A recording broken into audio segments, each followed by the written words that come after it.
Hi, loves. Today is holding the vision. It's all about holding the vision. So what does it take to hold the vision? As an entrepreneur in your life, like whatever your goals and dreams are, what does it take? And do you have what it takes? And I actually want to start off by saying that, if you are thinking about being an entrepreneur and leaving your corporate or small business gig and you're not ready for this journey, I want you to be really clear about what you're seeking and if you're ready for it. Just being really radically honest with yourself. If you haven't watched the Becoming an Entrepreneur video that I did a couple weeks back, go back and check that one out because it has a lot of nuggets and the things that I wish that I had known before I became an entrepreneur. But this is the journey that I'm on, and I have no regrets about where I'm at. So today I want to talk about holding the vision. So the first thing, and I may have shared this before, but I'm going to share it again. One of my mentors in corporate, when I was at a time where I was very frustrated with my journey there and just feeling really misunderstood, not seen and heard and all the things, we went to Fridays and she drew on a napkin for me. She drew the bell curve. And the bell curve is, from the statistics world, right? And there's the bell in the middle is the norm. And then the outside are the outliers, right? And so what she said to me was that I was an extreme outlier. And then she drew all these arrows pointing into the center of the curve that said your whole life you're going to feel pressure to come back into the norm because you're over here, because you're not a part of the norm. And it's something that I will forever take with me. I still have the napkin with me, or not here, but in storage. And what I want to say about this is that it takes courage. It takes courage to be outside the norm. And at the end of the day, there's only so many. There's a lot of entrepreneurs out there, right? Not everybody has what it takes. And the entrepreneurs that are out there, there are some that are in the top percentage of them, right? It takes courage to walk this journey. So if you're not available for that, I want you to just, again, inviting you to be super open and honest with yourself about where you're at on your journey. Mirrors. We have a lot of interactions with people that will sometimes reflect something to us that we don't like. And a lot of times what happens is we make that about the other person instead of something about ourselves. And this journey requires that we are introspective, that we are willing to look within. If you want to be that next level entrepreneur, if you want to feel aligned in who you are and how you're making money and how you're showing up in the world, it requires self-reflection, introspection. It requires us to look at every part of our life and say, interesting, what is this trying to show me? Personally, I was super triggered this past week, and I had to look. This little part of me, right, wanted to come out and point fingers and say, it's like, I don't deserve this. I don't deserve to be treated this way, all these things, right? And yet, what is it? How can I flip it around and see what it's trying to show me? How am I hiding? How am I shrinking back? How am I playing small? How am I not standing in my own power?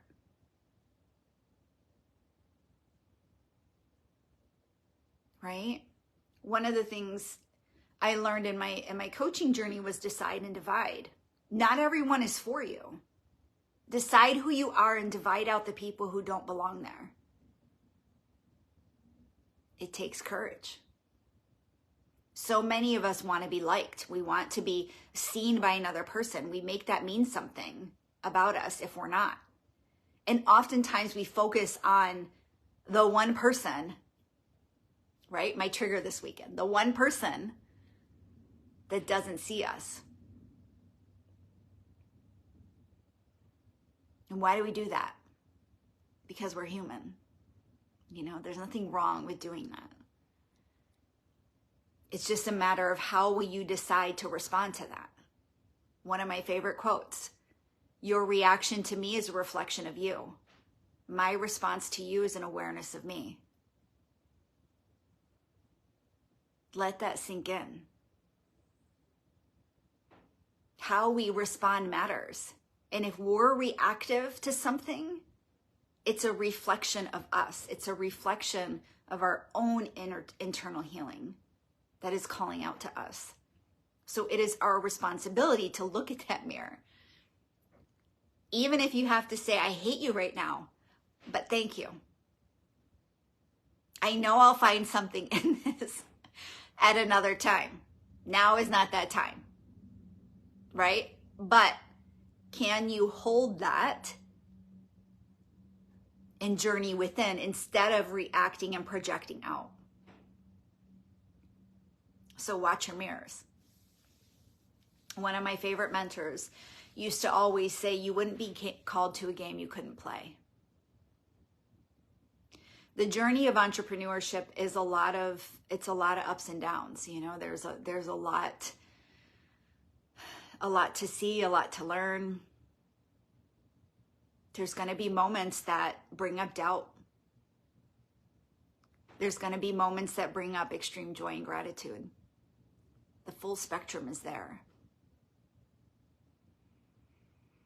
So can you remember while you're on the journey, right? This mirror wouldn't be here if I wasn't prepared to deal with it.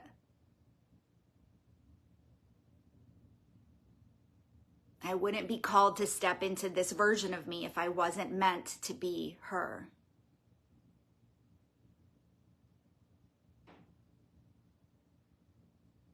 So can you remember this in the moments when you want to give up, when you're questioning everything, when you're like, what am I actually doing? Can you slow down and check in and say, am I in alignment? What feels off to me? What is that about? What's it trying to show me?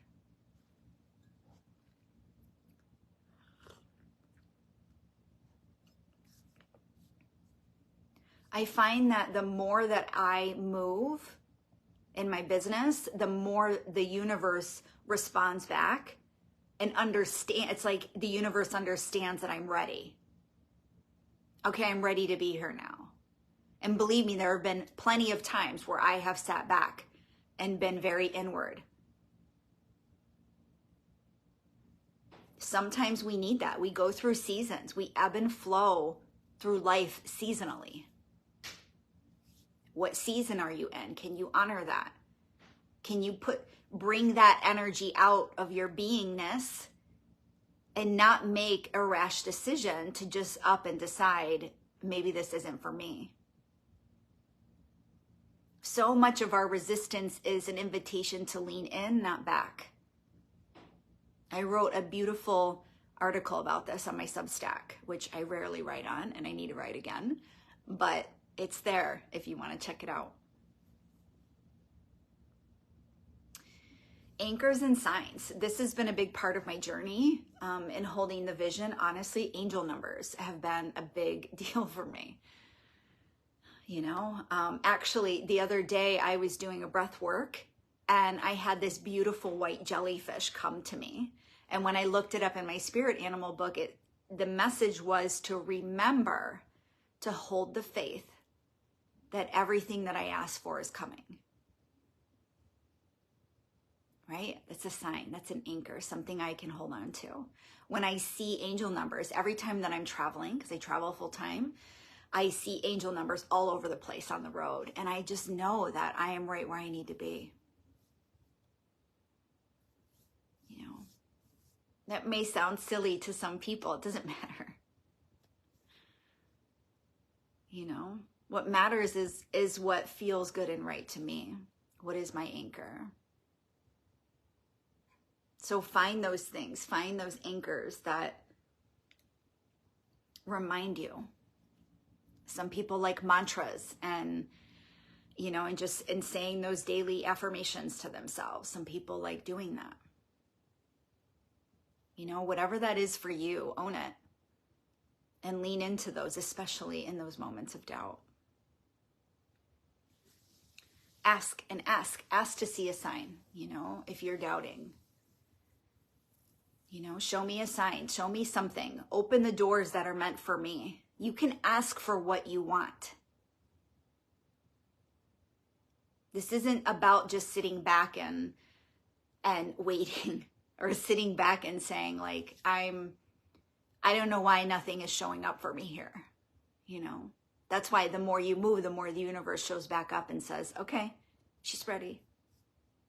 I'm going to open another door here. That's been an interesting journey for me in particular with my journey out of corporate, is just that balancing of what feels like I'm sort of hustling, and then what feels like I'm really taking that aligned action. So knowing the difference between the two is also really important. Get uncomfortable. Invest in your dream. If your ego isn't barking in your ear about what you're doing, you're not growing. If you're not growing, you're dying. So many people, especially on the intuitive journey, I talk about this a lot with intuition, when ego is, and they get aggravated. My ego is present. My ego keeps showing up. I can't hear my intuition. It's because you're growing. It's because you're expanding. It's actually a good sign. If you were just hanging out in status quo, your ego would be super chill, not doing anything. So when you're triggered, when those mirrors show up, when the resistance is there, you're growing. It's a good thing. I actually want to create a shirt that says, "Are you uncomfortable yet?" I will. I will create that. And then investing in your community. Who are you surrounding yourself with? Really checking in on the people that you're around. Is this person lighting me up? Is this person inspiring me? Does this person feel aligned for me on my journey? Or is this person regularly challenging me?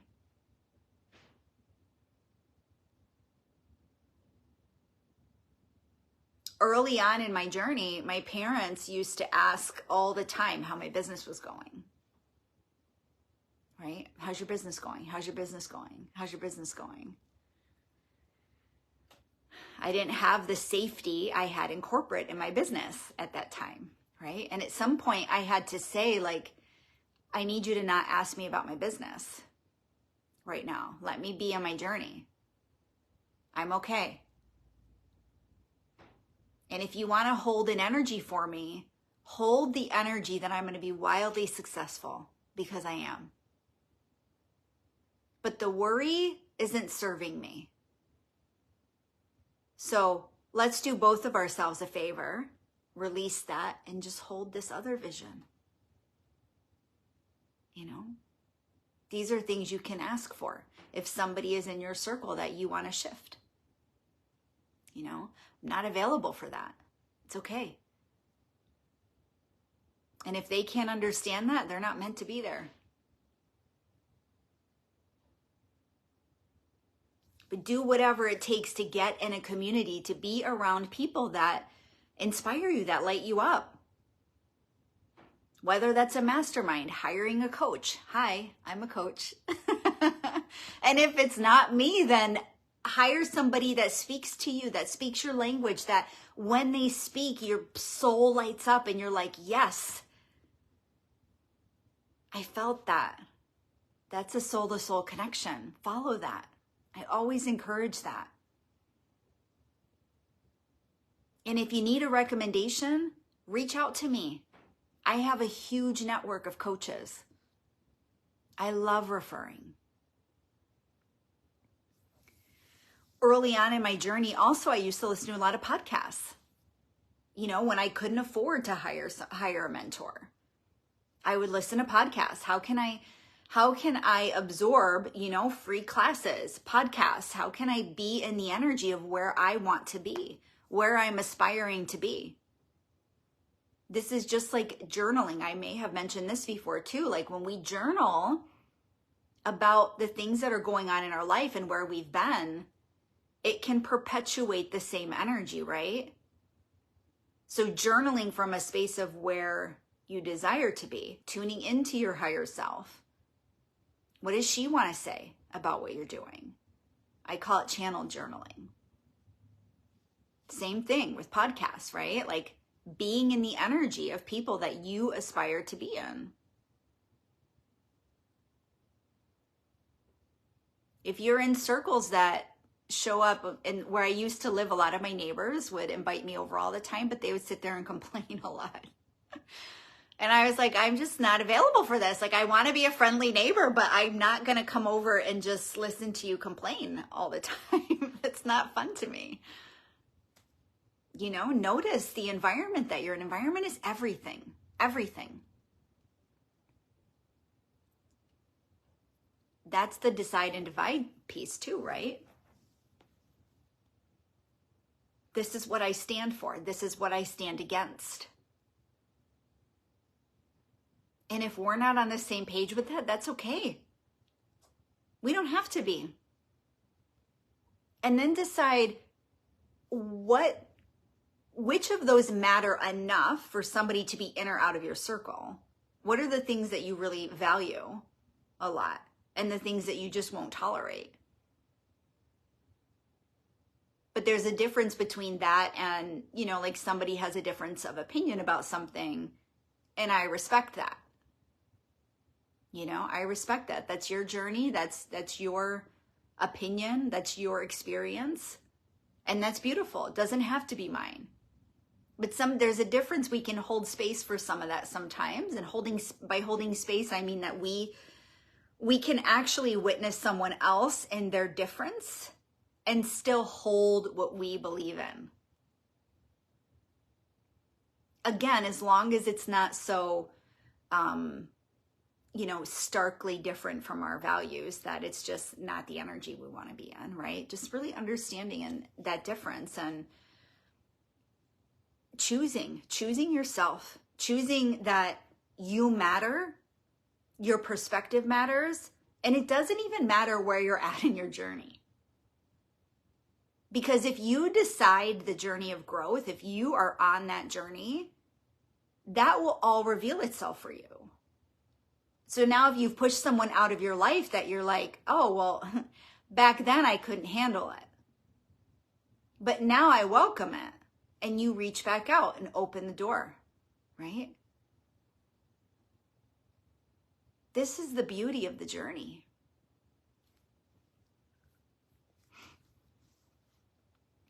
This is really about holding the vision, is about taking radical responsibility. Understanding yourself so deeply that you can hold that energy. You're so grounded and attuned to that energy that it doesn't even matter someone else's response to it. It's almost like, especially in today's world, it's almost like you kind of have to have tunnel vision, right? That you're so focused on your journey. It's all that matters. Because there's going to be, again, you're going to feel pressure to come back into the norm. I'm going to bring it full circle. You're going to constantly feel those pressures and distractions. So how firmly are you grounded in who you are and what you believe in, so that you can walk in this world without distraction, without moving to someone else's beat, without plugging into someone else's system, without shifting what you're doing because you're seeing someone else has success, knowing that what matters is actually how you define success and what works for you.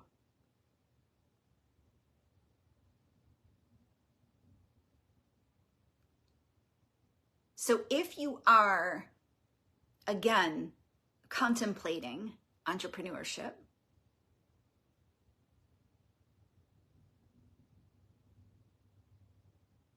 tune into your radical responsibility and decide if you're ready. Do I have what it takes? Am I being called to a game?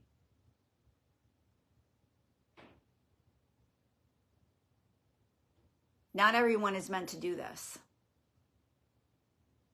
So, calling you up into honesty. All right, my loves. Thank you. Let me know if you have any questions. I'm happy to answer them. I love answering questions. Lots of love to you and success on this journey.